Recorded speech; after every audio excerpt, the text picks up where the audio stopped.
Boa noite, Robson. Boa noite, Aline, Milene Freitas, Marra. Sejam todos bem-vindos a mais uma live aqui do Rezas. O Rodrigo, meu querido Rodrigo Gurgel, está já aqui, já está aqui assinando, já entrando. Vou colocar o Rodrigo para dentro da casa.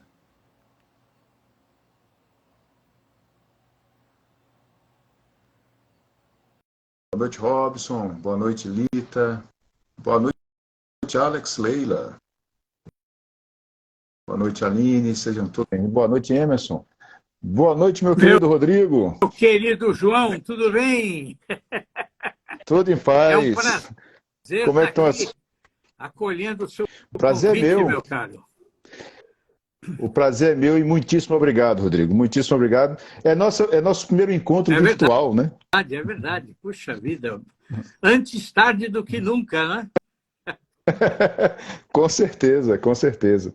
Eu agradeço de coração você ter aceitado o convite, viu? Meu caro, Muitíssimo obrigado. quando é para falar sobre coisas bonitas, bem escritas, feitas por pessoas especiais, eu estou sempre à disposição. E você se encaixa nas três categorias, meu caro. É uma honra para mim, é uma grande honra para mim. Tá travando um pouquinho? Acho que deve ser minha conexão. Eu acho que está travando um pouquinho aí. Vamos fazer uma. Você mora na Bahia, não é? Moro em Salvador. Você está em Curitiba?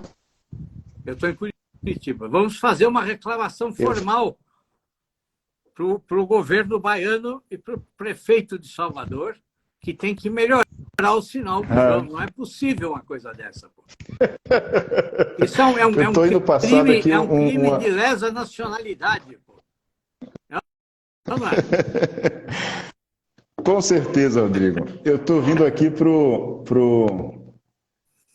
para perto do modem, porque mudamos recentemente e aí tá com um probleminha. Só um minutinho, deixa eu colocar aqui. Só um minutinho. Tranquilo, fica.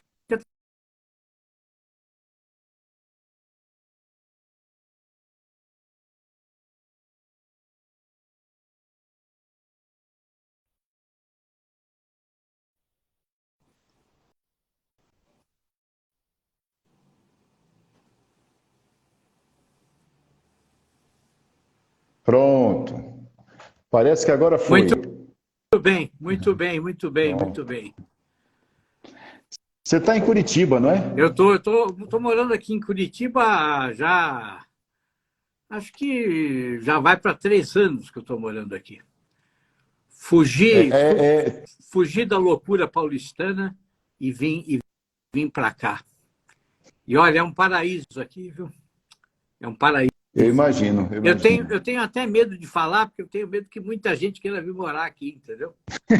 Aí vão acabar estragando a cidade. Então, assim, não venham morar em Curitiba, por favor. Eu fico pensando o seguinte, Rodrigo.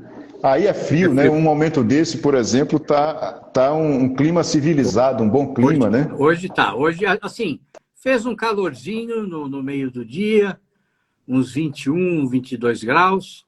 Agora já está por volta dos 18, 19, e até a madrugada vai chegar até 11 graus aí, ou 10 graus.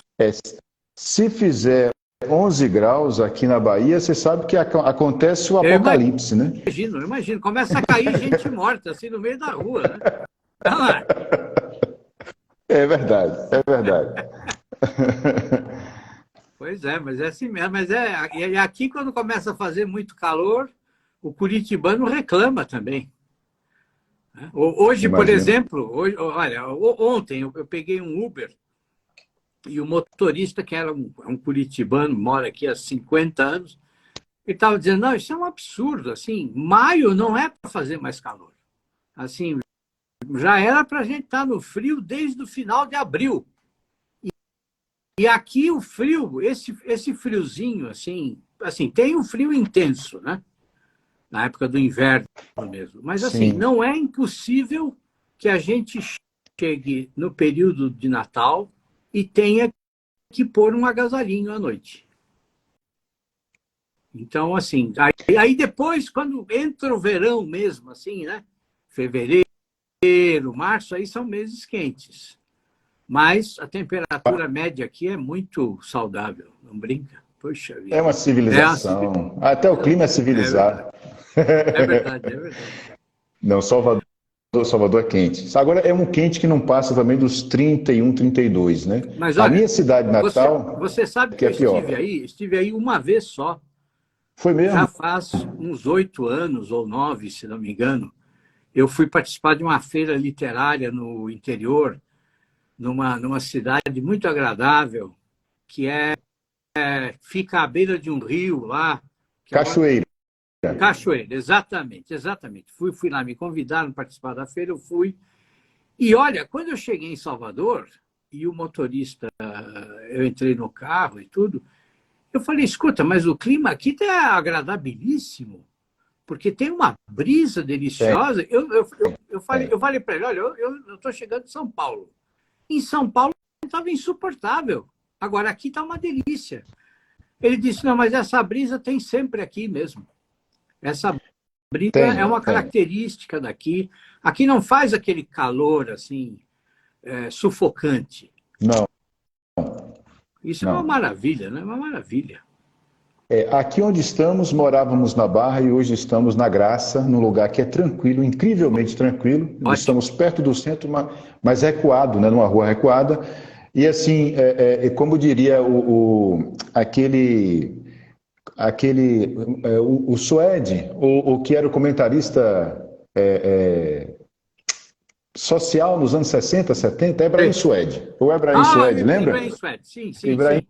Isso é. Aí eu vejo, da minha janela eu vejo mais. Aí eu só penso aqui assim, sorry, periferia, né? Cuidado, hein, filho? Não pode falar essas coisas nos tempos Não atuais, hein? pode. Muito cuidado, Tá viu? difícil. Muito cuidado. Pelo amor de Deus, hein? Rodrigo, mais uma vez, muitíssimo obrigado pela É participar. prazer. Estamos aqui o Elpidio aqui, nosso querido amigo Elpidio, que é lá, seu conterrâneo de São Oh, o Paulo. Eupídio está aqui? Tá aqui, Que ó, e maravilha. tá O perguntando uma Eupídio é uma coisa. pessoa maravilhosa. Eu vi, inclusive, que um dos poemas é dedicado a ele, no seu livro, Ex- com muita Exatamente. razão, porque o Eupídio é dessas raras pessoas que merecem todas as nossas homenagens, né? O Com Eupídio certeza. é uma pessoa assim, de um caráter incrível, de uma sensibilidade incrível, é um tradutor de mão cheia, faz um trabalho maravilhoso como tradutor e também como incentivador dos jovens lá em São Paulo. Ele tem um grupo que ele orienta, vários foram alunos meus e dizem assim, dizem que graças ao Eupídio é que eles descobriram, por exemplo, a grande literatura portuguesa e até mesmo os clássicos, e também coisas que aqui no Brasil estão esquecidas. Né? Eu próprio fui me interessar em ler os diários do Josué Montello por influência do Eupídio. Né? Então, E você são veja, maravilhosos, né? então, são maravilhosos. Então, o Eupídio é uma pessoa realmente especial que merecia estar assim, está sempre aparecendo, sempre falando, sempre dando aulas e tudo, porque ele tem um trabalho admirável, Eupídio, admirável. Tem mesmo, tem. E é um tradutor assim, eu digo que é quase um sacerdócio Sim, leigo, né? exato. Porque ele não para. Ele não para. E é imenso o trabalho. É verdade, é verdade. E ele está aqui, ó. Prezado professor Rodrigo Gorgel, boa noite. Gostaria de uma apreciação do senhor acerca da poesia católica em geral no Brasil e da poesia que eu escrevo, ó, em particular. Mas isso é você perguntando ou é ele? É ele. É ele, Aqui a pergunta foi mas eu dele. nunca soube que ele escrevia poesia, pô. Ele escreve poesia Não, também? Ô, não, ele Eupídio? não, ele está perguntando sobre a poesia católica Ah, brasileira tá. e o que eu escrevo em particular. Aí eu Ah, fico sempre envergonhado de falar do que eu escrevo. Veja só, eu acho o seguinte, eu acho que a poesia católica brasileira, ela desgraçadamente está esquecida, né? Está esquecida. Quer dizer, ela está começando a renascer, né? E nós devemos esse injusto e absurdo esquecimento, nós devemos isso principalmente à Semana de Arte Moderna, né? Aos modernistas de 1922, que com esse papo de que nós tínhamos que romper com todo o passado e começar a poesia do zero, começar a poesia do nada, né? Com essa conversa mole deles, deixa eu só abrir aqui o computador, porque estava... Então, com essa conversa mole dos modernistas, eles quiseram, por exemplo, transformar Anchieta, por exemplo, que tem poemas que são de uma delicadeza incrível, né? Eles quiseram transformar Anchieta num mero catequista, né? Quer dizer, a mesma coisa que eles tentaram fazer, por exemplo, com o padre Antônio Vieira, né? Ainda que ele não tenha sido, ainda não tenha sido poeta, né? Então, de maneira que, assim, há dissimulado, né? Dissimulado não, é uma coisa muito franca, muito aberta. Há aí espalhada pela própria teoria literária, pelos próprios professores das universidades, né? Um profundo rancor em relação à literatura católica, né? A gente não precisa ir muito longe, quer dizer, em Sim. qualquer outro país do mundo, um homem como Gustavo Corsão seria lido constantemente por todas as gerações. E assim, seria leitura obrigatória nas escolas. Tá? E não pelo fato dele ser católico, não, mas porque o que ele produz, o que ele produziu, o que ele escreveu, é de altíssima qualidade. É de altíssima qualidade. Né? Quer dizer, um outro nome como Otávio de Faria, por exemplo, né? Quer dizer, esses dois, ainda bem, nós hoje temos uma editora com coragem suficiente para reeditá-los, né? Mas o Otávio de Faria é absolutamente magnífico, magnífico o trabalho dele. Né? Agora, por exemplo, há casos que estão completamente esquecidos, né? A não ser em círculos muito restritos. Por exemplo, a poesia do Jorge de Lima. Né? Esse já é um poeta muito Pois alto, é. a dicção é muito nobre, as imagens são realmente Exato. ricas, e aí dificulta. E o tema católico, então, ele fica varrido para um canto, né? Exatamente, exatamente. Então, por exemplo, mas já no meu tempo de universidade, Já né? era assim, Isso né? já faz tempo, né? Mas, por exemplo, quando nós estudamos Gregório de Matos, né, é claro que se ressaltava o quê? Se ressaltava a poesia dele de sátira social ou a poesia erótica. Né? Agora, ele tem todo um lado de poesia religiosa que é magnífico, que produz coisas lindas, né? Da mesma forma que Boccaccio, por exemplo. Né? Quer dizer, então, percebe? Quer dizer, há um desprezo por tudo o que faça parte do universo católico. Né? Essa é a verdade. E isso está assim presente em todas as áreas da cultura. Né? Mas assim, quer dizer, o nosso dever qual é? O nosso dever é mostrar que nós defendemos esses nomes não porque eles são católicos, né? Mas porque eles escrevem muito bem. Né? Sim. Então, essa é a grande questão. Quer dizer, nós temos que fazer por esses autores aquilo que a academia, que as editoras, que o sistema cultural brasileiro não faz, que é separar a religião da estética.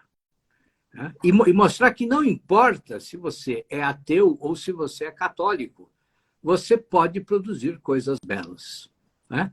E que há ateus católicos, né, que produzem coisas belíssimas, coisas maravilhosas. Esse tem que ser o nosso trabalho, entendeu? E é o que muita gente não entende. Então, na verdade, quer dizer, o que comanda esse sistema cultural hoje é um grandiosíssimo preconceito, né? Quer dizer, uma maneira pequena, mesquinha, estreita de tratar a cultura. Quer dizer, desgraçadamente, eu vejo essa a nossa situação, né, João? E Mas é assim mesmo. romper com isso é difícil, mas nós temos que cumprir a nossa parte, fazer o nosso trabalho, né? Sim, Quer sim. dizer, os críticos, os professores e tudo mais, quer dizer, mostrando esse outro lado que não pode ser esquecido, que não pode ser menosprezado, e os bons autores, os bons poetas, como você, por exemplo, escrevendo essas coisas maravilhosas, né? Muito obrigado, Tem que muito fazer obrigado. isso, tem que fazer isso. Não há outro caminho, né? Quer dizer, para haver uma mudança nesse sistema cultural preconceituoso, pequeno, rasteiro, né, que valoriza sempre as mesmas coisas e que costuma valorizar só os próprios amigos, né? Quer dizer, a gente tem que empreender uma luta aí que vai durar gerações, compreendeu, João? Quer dizer, Sim, nós temos que ver tudo sob o olhar da eternidade, entendeu? sim. Então, nós temos que fazer o que nós precisamos fazer com autenticidade, com seriedade, com comprometimento, comprometidos com a verdade e sabendo que assim nós estamos plantando sementinhas, né? É isso que nós temos que fazer, entendeu? Não, esse trabalho tem que ser feito, tem que ser feito. Esse texto recente que você publicou, por exemplo, sobre usando a figura do Bukowski, Sim, né? Porque tem uma parte, grande parte dos nossos leitores, digamos, vamos chamar assim leitores conservadores de modo geral, né? Para sim, fazer botar todo mundo num pacote muito mal feito que eu estou fazendo sim, aqui. Tem assim, só querem ler os clássicos e esquecem que, por exemplo, que a modernidade produziu obras-primas de várias alturas claro, e um autor, por exemplo, como Bukowski, pode nos ensinar muito. claro, E também o que é feito agora, sem né? dúvida. Até mesmo. Então, assim, esse equilíbrio é o trabalho que você tem feito, né? Esse equilíbrio do leitor. Por exemplo, domingo eu fiz uma live que eu ajudo, participo do oratório virtual do Padre Gilson Magno, é um grande homem, um grande sacerdote daqui de Salvador. E aí eu apresento todo domingo um poeta, um romancista. E eu apresentei o William Kennedy, do Iron Weed, né? O Ah, que romance Iron legal. Weed, Sim, que do início ao fim é um romance da queda, sim, né? exatamente. E é um romance terrível, na Nossa, verdade. Um romance que expõe é, é um romance sim, expiatório, na verdade, sim. né? Nossa, assim, eu li isso há anos. Agora voltou à minha mente aqui. Eu tinha completamente esquecido desse romance e realmente é maravilhoso. Puxa vida. Por exemplo, ele mesmo dá para perceber que no romance como um todo, tá mais fresco que minha memória que eu li Sim, este ano.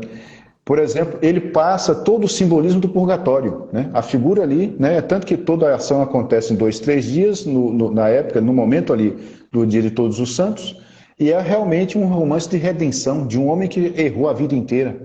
Então, assim, nós podemos aprender e devemos aprender com romances assim, claro, né? mas sem dúvida, sem dúvida. Afinal de contas, assim, quer dizer, a realidade é a realidade, né, João? Sim, Quer dizer, como é sim. que você vai enfrentar o mal, né, no seu dia a dia, se você não tem a menor ideia de que ele existe, né, de que ele atua, de que ele é concreto, de que ele é real, né, e que ele age e assim, em todas as esferas da vida, Toda, né? Quer dizer, toda. a literatura, nesse sentido, é uma mestra para nos ensinar a lidar com tudo isso, com todas essas mentiras, né? Mas assim, então, assim, existe realmente um preconceito muito grande, inclusive aí nesse grupo dos conservadores, né? Então, por exemplo, acho que há uns 2 anos, eu não sei há quanto tempo, faz tempo, né? Eu publiquei uma foto aqui da minha escrivaninha, e na minha escrivaninha tem um busto do Dante Alighieri, né? É um busto pequenininho que eu ganhei de uma amiga lá, mas é muito bonitinho. Tem um É bustinho lindo, do Dante e é ele fica aqui em cima da, lindo. da, da minha escrivaninha. Eu publiquei a foto no meu perfil do Instagram, entrou um rapaz e disse assim: nunca é tarde para nós descobrirmos a verdadeira identidade da pessoa. Né? Quer dizer, agora finalmente o Senhor se revela na sua verdadeira face, mostrando, defendendo um autor como esse, que na verdade é sei lá, não sei se ele chamou o Dante de gnóstico, Gnóstico. ou de qualquer outra coisa, entendeu? Só faltou chamar o Dante de macumbeiro e qualquer coisa do gênero, entendeu? Eu fiquei assim, eu fiquei bestificado. Eu falei, mas meu Deus do céu, esse tipo de gente não sabe, não, além de não conhecer Dante, não sabe nem como a igreja se refere a Dante. Porque assim, eu acho que ele é o único poeta que foi elogiado por 2 ou 3 papas. Né? Quer dizer, tem documentos papais elogiando Dante. Então, assim, João, quer dizer, chega uma hora que essa gente cansa muito, sabe? Eu imagino. Essa gente cansa muito. Deixa eu só Tranquilo. coisar aqui, porque eu preciso que a tela do computador esteja aberta, senão não funciona. Mas assim, a minha sogra, que Deus a tem em bom lugar, ela às vezes dizia isso, assim, olha, essa pessoa é muito cansadora, viu? Mas é mesmo. Você é muito cansadora, ela dizia. E de fato, entendeu? Tem gente que cansa, sabe como é que é? Porque assim, Cansa. você não é obrigado a gostar de tudo, mas pelo amor de Deus, vai estudar um pouco, né? Vai estudar, vai conhecer, você escuta aí um determinado profeta ou falso profeta falar qualquer coisa, e aí você sai por aí repetindo. Quer dizer, a pessoa nem se dá conta de que ela está num nível, né, de conhecimento, né, que para Platão assim, era só o segundo estágio do conhecimento, entendeu? Que é aquele pessoal que fica só repetindo o que ouviu. Né? Quer dizer, então, assim, a gente precisa amadurecer, precisa ter opiniões realmente, né, abalizadas, enfim. Esse é o nosso papel, né, João? A gente não precisa gostar de tudo que os outros gostam. Não. Mas quando a gente não gosta, nós precisamos saber por que a gente não gosta, não é? Claro. E não há o crítico, eu chamo do super crítico, o crítico imparcial com Sim. tudo. Não existe de isso. jeito né? nenhum. Todos Né? nós, mas, todos assim, nós somos. Claro, mas é bom que não exista. Claro. Sabe por quê? Porque senão, o que nós vamos fazer? Nós vamos transformar a literatura numa ciência exata? É?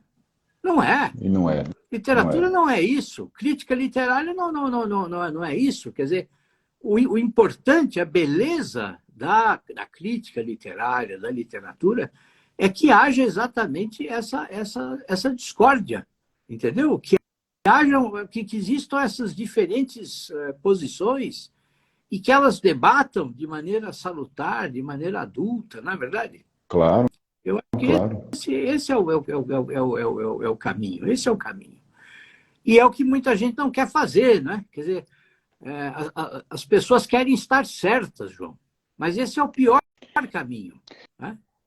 E sem esquecer que tudo no mundo é dúbio, né? Tudo no mundo é dúbio. Exatamente. A nossa condição é dúbia. Né? Claro. Os santos, quem mais conhece o pecado senão o santo? Pois né? Exatamente. Né? Exatamente. Então, não tem como fugir dessa condição. Pois é. É claro que buscando sempre a luz do Cristo, buscando sempre o bem, mas nós vamos cair muitas vezes, vamos tropeçar. Agora, Rodrigo, eu queria perguntar uma coisa. A sua produção crítica eu conheço, eu acho maravilhosa. Obrigado. Mas também tem um lado do Rodrigo que o cronista que tem algo de ficção que eu estava acompanhando e você não publicou mais. Parou de escrever, não? Eu parei, sabe por quê? Porque assim, você sabe que escrever, João, dá uma trabalheira enorme, meu filho. O pessoal acha que tudo nasce pronto, né? Sabe como é que é? O pessoal acha que tudo é uma... Mas não, você para produzir uma crônica boa de 20 linhas, de 30 linhas, complicado. Você demora às vezes 2, 3 dias para escrever aquilo. né? Para burilar, para ficar um negócio em ordem, né? Para que a coisa realmente expresse aquilo que você quer dizer, né? Então, assim, Exatamente. se na prosa é assim, né? Quer dizer, imagine na poesia, então, né? Ainda mais É assim, lento. por exemplo, você, nesse livro que você está lançando aqui, são todos sonetos, pô. Que assim, eu acho Demorou isso. bastante. Não, imagina, porque assim, eu acho isso uma coisa admirável.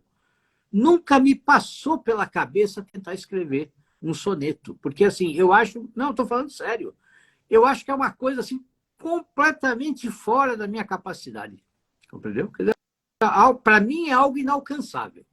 Eu tenho a impressão que se eu tentar fazer, vai ficar uma coisa assim, boba, artificial, pequena, compreendeu? Então, Porque assim, tem todo esse jogo, né? eu nem tento, nunca tentei e nunca vou tentar, compreende? Porque isso exige, assim, nossa, é uma coisa incrível. Tem que ter uma noção de vocabulário, de ritmo, de Tem. musicalidade, de metrificação, enfim, sabe, é um universo à parte, né? Aliás, é É. uma coisa que eu queria perguntar para você. Hum. É que, assim, como é que você produz um poema como esse, desse seu livro novo? Como é que é o processo de criação? Surgiu de várias maneiras, eu digo, várias maneiras. Aquela coisa que essas ideias que ficam muito tempo na cabeça, né? Sim. Um tempo atrás, bem tempo atrás, eu pensei, quando eu me converti mesmo, assim, não, agora não tem mais jeito, deixa de ser vagabundo e vai realmente ser um homem realmente um católico. Eu pensei em fazer não sei se soneto, não era soneto ainda, mas era fazer um arcabouço de poemas que refletisse o terço. Então, Ah, 50 poemas, né, ali mais ou menos, mas eu não consegui, não tive condições. Mas aí surgiu o primeiro poema o Rezas, o primeiro, né? E o primeiro, como você sabe, depois de muito labutar, o instrumento vai ficando azeitado, né? claro. Vai refinando e tal. E esse primeiro soneto veio como dado assim, Que puf, sabe? beleza! Foi dado assim, eu costumo dizer, usando a letra do Alceu Valença, né? A voz do anjo sussurrou no meu ouvido, mas foi assim, puf, saiu, sabe? E aí eu falei assim, agora eu vou fazer um Claro. monte. Mas só que aí não foi assim, né?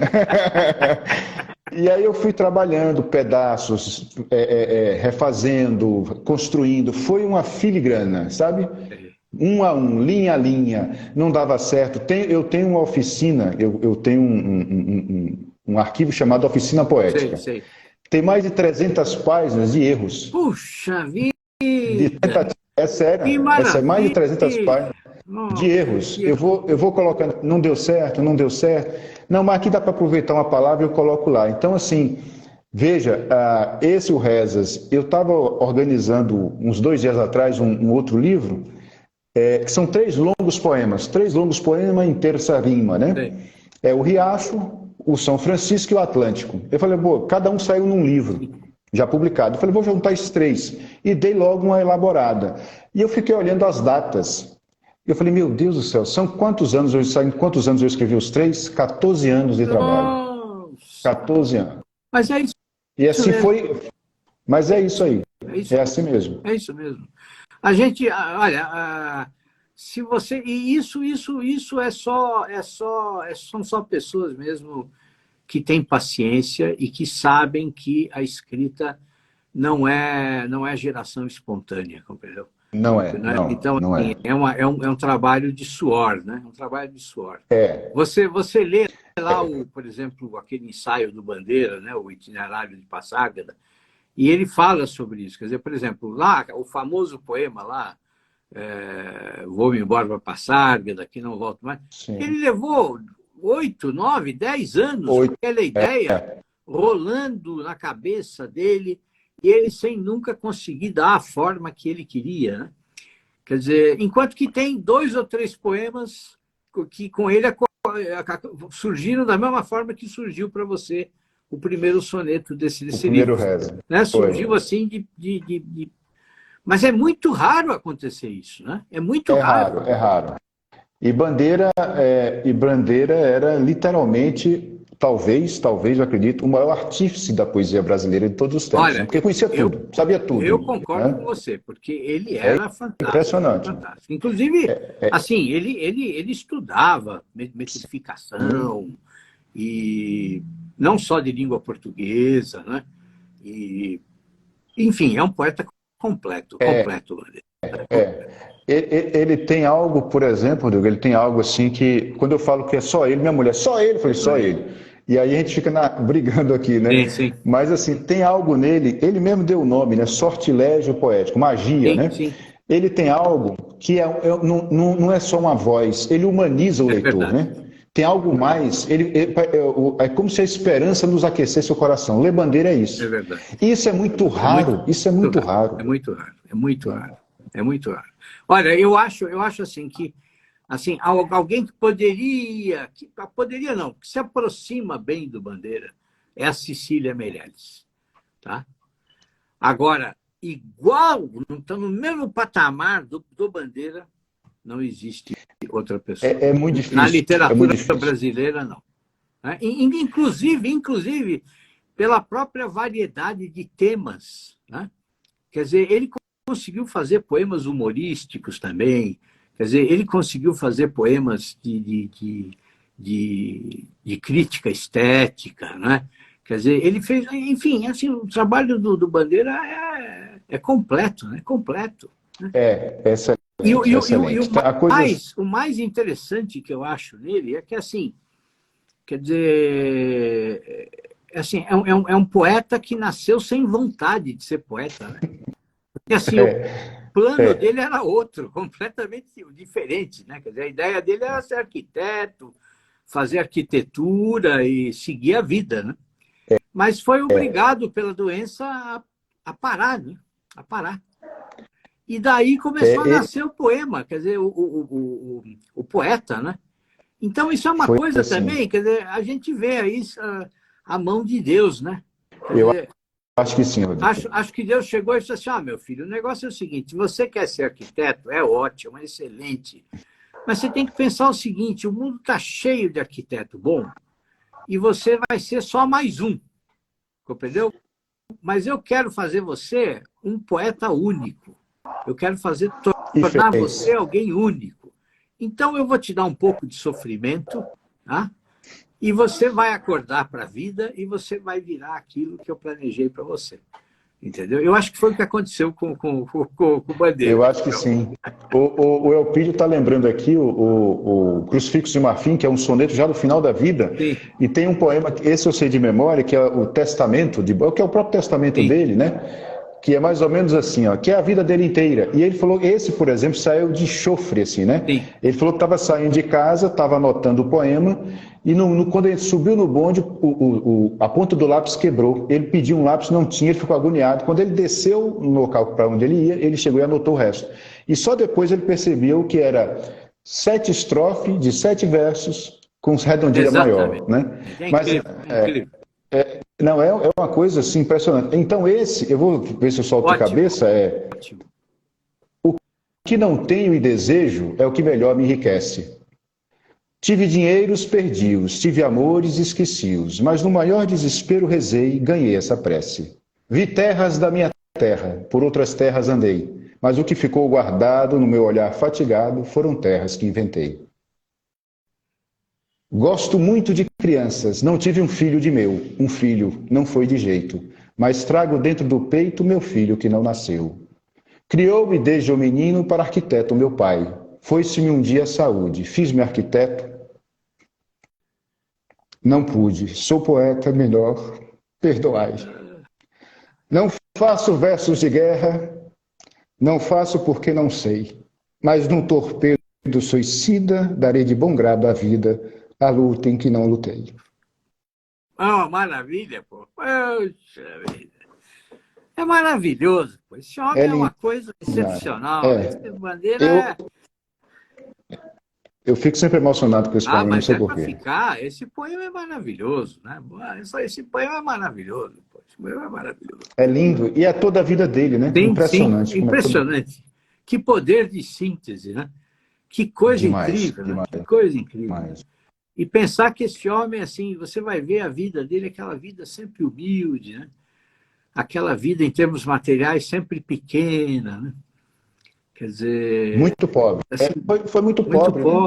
pobre, quer dizer, sempre com dificuldade, sempre tendo que dar aula, sempre às vezes tendo que pedir um favor para alguém para conseguir, né? E ele próprio, os primeiros livros, ele pagou Sim. as edições, né?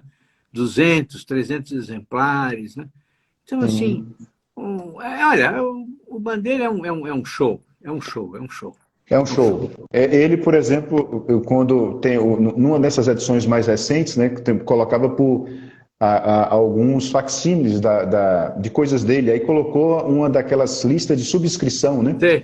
E aí 40 pessoas, aí ele colocava assim, fulano pagou, fulano disse que pagaria, mas não pagou ainda, né?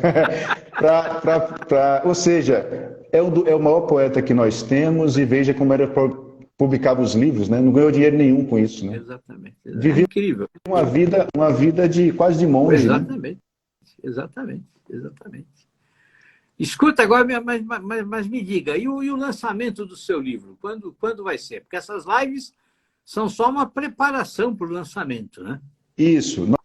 Nós estamos na pré-venda e aí tem um site, né? O site é www.poetajoãofilho.com.br e o pessoal está vendendo, está saindo, graças a Deus, está pingando, né? Que ótimo! Está vendendo.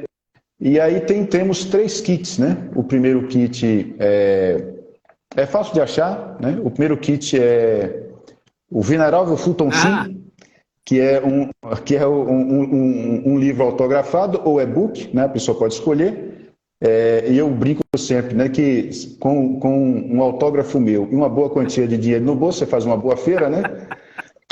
E hoje se faz. E, Puxa vida, pô. Compra até carne. Compra até carne. E tem também o kit, o Beato Guido Scheffer, né, que é o livro autografado, e quem comprar esse tem uma aula exclusiva de poesia e religião. Ah, que Eu vou, maravilha! eu vou dar uma geral nessa questão de poesia e religião, um pouco na história como um todo e na história do Brasil, né? Ótimo. E o terceiro é o kit Santa Dulce dos Pobres, que é o livro autografado, sempre com e-book, que a pessoa pode escolher, e um mini curso, A Forma é a Alma da Obra. Aí vou explicar a questão da forma no poema, no romance e na música, em 3 aulas. Que maravilha! Então, aí... Poxa vida, João, muito bom, hein? Muito bom! Escuta, então vamos fazer o seguinte, vou te fazer um convite aqui, vou tirar da algibeira um convite. Você sabe que eu tenho oficina de escrita criativa, né?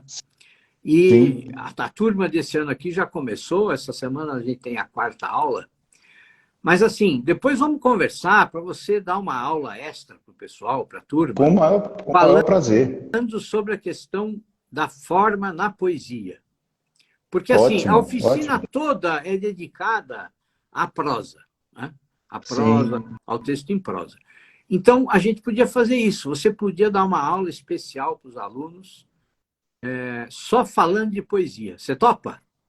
Na hora, top, sim, com o maior prazer. Então, maravilha. Então, depois a gente acerta os detalhes, tá bom? Mas eu fico muito feliz. O horário, o dia, é só me chamar e eu faço com o maior prazer. Vai ser excelente para o pessoal, vai ser excelente, excelente. Muito bom, muito bom. Muito bom, mas que bom que está tendo receptividade, né? Tá. Quem na verdade, quem teve a ideia é um grande amigo meu aqui de Salvador, Alexandre Fontanelli. Sei. E ele teve a ideia, disse, não, vamos esse Rezas pode dar uma saída e está acontecendo. Ótimo. E as fotografias, são 2 fotografias lindas, Rodrigo, que também é do seu xará, Rodrigo Teixeira, um amigo daqui de Salvador, é um fotógrafo. E todo mundo ali em torno, o que eu acho uma coisa linda, em torno da Capela Nossa Senhora da Vitória.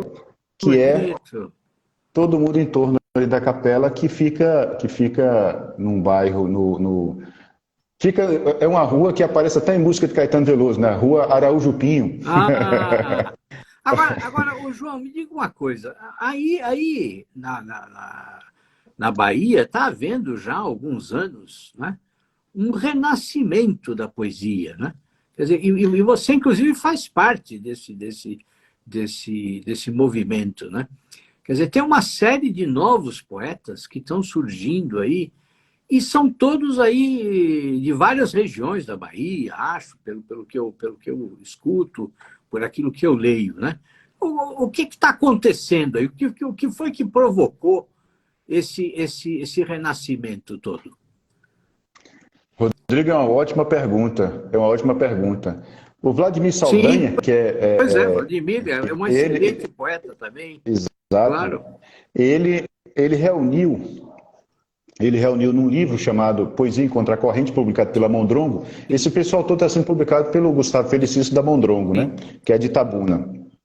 Ele reuniu ele chama de underground estético, né? O termo do Harold Bloom, ele pega. Eu acho o seguinte, o pessoal, uma fala, por exemplo, eu ganhei o prêmio da Biblioteca Nacional de 2015, Sim. e 2015, com o livro A Dimensão Necessária.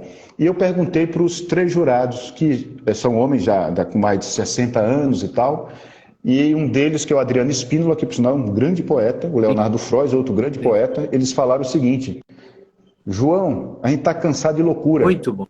A gente está querendo algo mais, digamos assim, o belo, bom e o verdadeiro. Né? E aí o Vladimir começou a perceber que tá, isso tem no país como um todo. Eu não sei se é uma geração, eu acho que não é, que o termo não cabe em geração.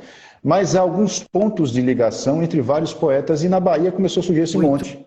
Né? Bom, o Cláudio Souza Pereira daqui, o Vladimir daqui, eu sou daqui. O Gustavo Felicício mora aqui, mas é de Marília. O Silvério Duque daqui. Né? Silvério, eu tive com ele aí na Bahia, sim. Mas que maravilha, então, mas isso é excelente, né? Isso é excelente, olha. É bom. Agora você veja, esse é um outro problema, né, contra o qual nós precisamos lutar, né, João? Quer dizer, tirar o sistema cultural das mãos desse pessoal que está no eixo Rio-São Paulo, compreendeu? Porque, assim, essa gente toda, eles diminuem a nossa cultura. E não é que eles diminuem só a literatura. Não, eles diminuem a cultura inteira, toda. Eles diminuem a pintura, a música, a literatura, tudo. Quer dizer, nós precisamos parar de deixar a cultura concentrada na mão do eixo Rio-São Paulo, compreendeu? Porque, assim, um movimento como esse que está acontecendo aí, entre vocês e tudo mais, quer dizer, isso era para estar sendo noticiado em todos os lugares, né? E, no entanto, quer dizer, a mídia também compactua com esse silêncio, né? Quer dizer, então, você veja, por exemplo, eu tenho os alunos que são lá do Rio Grande do Sul. E a semana passada teve lá em Santa Maria, que é no centro do Rio Grande do Sul, uma feira dos livros, tá? Uma feira anual que tem lá. Só lá, naquela semana, foram lançados mais de 250 autores. É mesmo? É uma coisa impressionante, compreendeu? Agora, onde é que você vai ler essas coisas? Onde é que você vai conhecer essas coisas? Como é que você vai saber de tudo isso? Ninguém fala. Não. A mídia só fala dos coroados do eixo Rio-São Paulo. Compreende? Isso é um crime tremendo, isso é um verdadeiro absurdo. Por sinal, lá em Santa Maria tem um casal de poetas, né? A Mariana e o Wagner, né? Dois grandes. Dois grandes. Né? A Mariana está fazendo um trabalho excelente, né? Lindo, maravilhoso. A menina lindo. É ótima, menina, né? Ótima. Sim. Então, Sim. você percebe como nós precisamos encontrar fórmula. Quer dizer, graças a Deus a gente tem a internet, né? A internet. Quer dizer, pelo menos por enquanto, né? A gente não sabe o que vai acontecer. Mas, por enquanto, a gente tem. E, assim, é uma bênção, porque tudo isso aparece, nós podemos disseminar tudo isso, entendeu? Porque o Brasil não pode ficar restrito ao eixo Rio-São Paulo.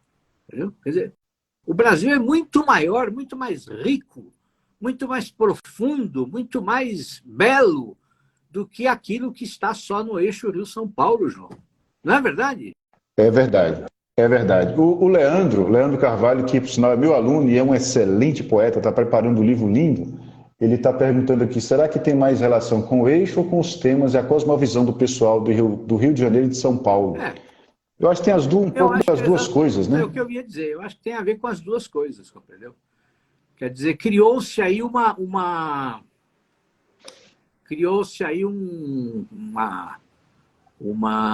união aí silenciosa, né? Uma espécie de um concílio aí mudo, entendeu? E assim, um alimento, quer dizer, um fica lambendo o outro constantemente, entendeu? Né? Quer dizer, e a mídia favorece isso. Quer dizer, a mídia, então, ela só abre espaço para esses que são os queridinhos, que são os amigos, que são os que pensam como eles pensam, né? Que seguem as cartilhas lá ideológicas que eles seguem, e fica essa coisa, entendeu? Fica esse lambe-lambe eterno. Sabe como é que é? Fica. Assim, então, assim, nós temos uma obrigação de romper com isso. E não porque é um mal em si, mas é porque o Brasil é muito maior. Muito. Entendeu? Quer dizer, do mesmo jeito que está acontecendo isso aí na Bahia, isso pode estar acontecendo em um monte de outros lugares. E nós não temos nenhuma informação. Não é verdade? Com certeza. Uma coisa muito bacana que o Vladimir fez esse livro, Literatura em Contracorrente. Ele pega, eu não já me lembro quantos poetas, mas qual que ele usou? Ele usou a questão assim, o plano estético, em primeiro lugar. Sim. Então você vai encontrar poeta ateu, poeta que não acredita em nada, poeta católico, poeta de esquerda e de direita. Sim. Ele não teve esse preconceito. Ótimo. E raramente o outro lado vai ter essa visão aberta. Exatamente. Esse é o problema. Esse é o problema. Nós vamos romper com isso. E assim, a prova viva de que existe beleza incrível fora do eixo Rio-São Paulo, eu vou dar agora aqui, tá? Eu vou dar agora a prova para todo mundo. Essas 73 pessoas que estão aqui, vocês vão ficar conhecendo algo maravilhoso, tá? E que não é conhecido pela grande maioria dos leitores brasileiros, tá? Eu vou declamar um poema aqui que eu acho incrível. Tá? Posso, né, João? Pode, fica à vontade, claro. Sem análise nem explicação. Contempla. O mar é luz sonora. A alfaia natural que se azula em solidão. Também de amor são feitas essas praias. Contempla e silencia. O verso é vão, por isso, agora, pausa. A hora raia quase parada em sua floração. Sopra o nordeste enquanto o sol desmaia. Sopra o silêncio, esse rumor de mar. Quietude atenta entre floresta e areia, como se o mundo suspendesse o ar. A vida sopra lenta a maré cheia. O universo contempla aquele par que Deus faz respirar na luz da aldeia. Quem vai dizer para mim que isso não é maravilhoso? O autor está aqui com a gente. Essa é a reza de número 30 do livro do João. Tá? Que assim, esse poema é maravilhoso, João. Olha, vocês me perdoem, tá? Mas puta que eu pariu, esse poema é lindo. Quando eu cheguei nesse poema, eu fui lendo, eu falei, pô, mas escuta, tá difícil escolher um aqui que seja o melhor, porque é tudo maravilhoso. Eu fui lendo, eu falei, pô, cada um é melhor que o outro. Quando eu cheguei nesse aqui, aí eu parei. Eu falei, não, mas pera um pouco, esse aqui por algum motivo, me tocou de uma maneira especial. Essa reza de número 30 é magnífica, João. Que coisa linda! As imagens que estão aqui, olha, a musicalidade. Ó, muito obrigado, viu, João? Muito obrigado pela oportunidade de hoje ter lido esta coisa maravilhosa. Porque, assim, eu que agradeço. Isso aqui é lindo, João. É lindo. Olha, quem ainda não leu o livro do João precisa ler, tá? E eu não estou falando aqui porque eu estou na frente dele. Porque vocês sabem que não é o meu feitio. Eu não sou assim. Eu sou muito franco, muito sincero. Aliás, se eu não gostasse do trabalho do João, eu nem tinha topado fazer a live com ele. Eu já digo não de cara, porque... Entendeu? Mas assim, olha, tem a nossa amiga aqui, a professora do literatura grega todo dia, a Vanessa, que é uma excelente professora de literatura clássica, e ela está aqui dizendo que já guardou um monte de poemas seus para memorizar, um monte de rezas, várias rezas para memorizar depois. Mas é isso mesmo, Vanessa, os poemas são lindos, são lindos. Agora, esse Reza 30, você tinha tomado alguma coisa, ou foi o Espírito Santo, alguma coisa aconteceu, porque isso aqui é um troço, pô. Hã? Eu fico sem palavras, eu fico muito emocionado, sem palavras, mas os poemas foram surgindo um a um. A sequência, eu não mudei a sequência, foi surgindo o 20, o 30, a sequência sai, ele está do jeito que foi escrito. Então foi muito lento, né? Houve muitas tentativas e erros, e esse eu queria realmente, por sinal, sua declamação é linda, é linda. E a declamação é essa, lenta, porque é um poema para contemplação. Exatamente, né? exatamente. Mas o que me chamou a atenção é isso, quer dizer, assim, como você parte do que é amplo, né? O mar, a luz sonora, e tudo vai diminuindo, até chegar a esse par que respira na luz da aldeia. Né? E como Deus se espraia por tudo isso, né? Como Deus está presente em tudo isso. Né? Quer dizer, como a realidade inteira é uma bênção.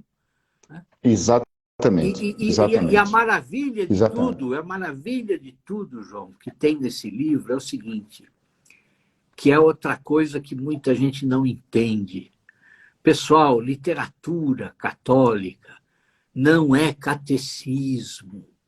Literatura católica não é catecismo. Enfiem isso na cabeça de vocês, pelo amor de Deus. Aprendam com o João. Vocês escutaram esse poema. Esse poema não é uma catequese. Isso aqui é literatura. Isso aqui é poesia em estado puro.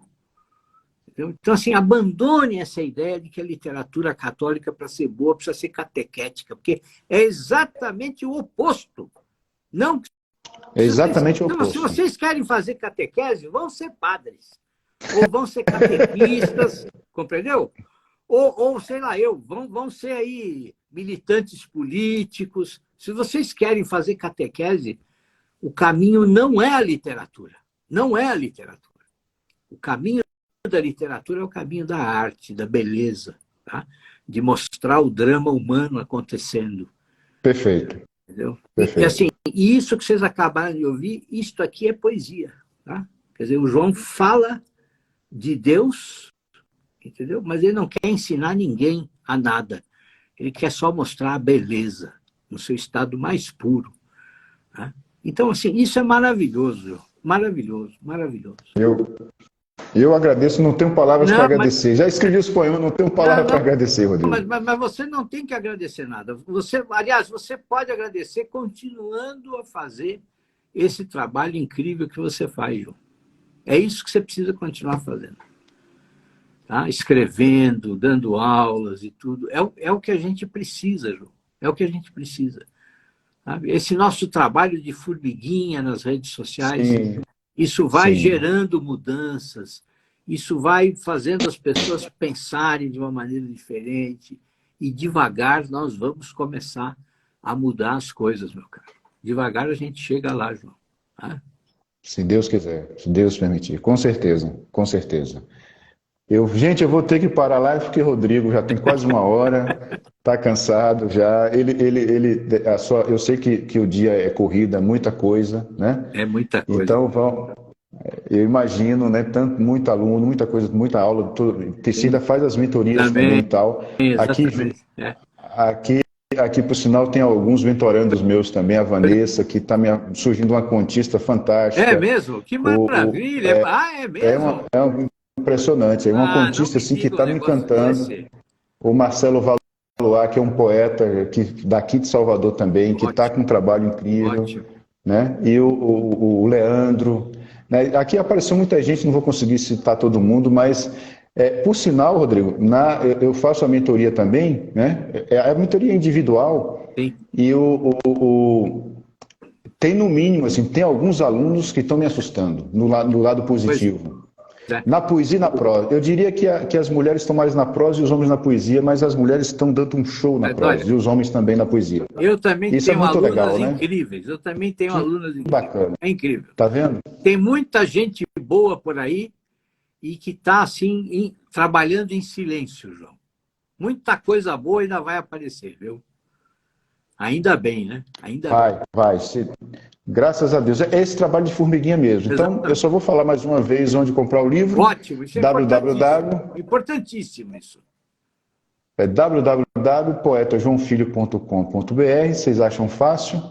E a pré-venda vai até o dia 11 do mês que vem, né? E aí tem esses 3 kits, você pode escolher, tem também e-book ou impresso.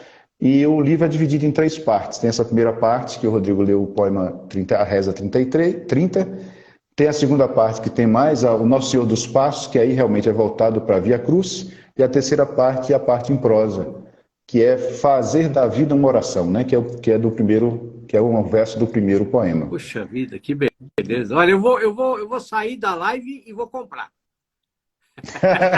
Mas o seu você sabe que está garantido. E pode me convidar quando você quiser, será um grande prazer, uma honra para mim, viu? Muito obrigado, João. Muito obrigado. A honra é toda minha. Eu fico imensamente agradecido pelo convite. E olha, sucesso para você, meu amigo, porque você é uma pessoa maravilhosa, um artista de mão cheia. Eu sei o tamanho do seu coração também. Você merece todo o sucesso, João. Todo o sucesso. Tudo de bom para você, meu querido. Muitíssimo obrigado. Que o manso sagrado de Nossa Senhora proteja sempre você. Todos nós. E olha, um abração para quem está aqui, hein? Tudo de bom para vocês. Foi um prazer participar aqui da live. Um abraço aí para os meus alunos que estão aí, para o nosso querido Eupídio, que eu não vejo há tantos anos. E todo mundo que eu encontro fala bem do Eupídio. Quer dizer, assim, é uma coisa incrível. Esse homem é fascinante. Ele é mesmo. Ele tem que visitar a Bahia e vir tomar um vinho aqui comigo. Ótimo, beleza. João, boa noite, Rodrigo, viu? Tudo de bom, meu querido. Boa noite. Felicidade. Muitíssimo obrigado. Viu? Você também. Até mais. Até mais, meu.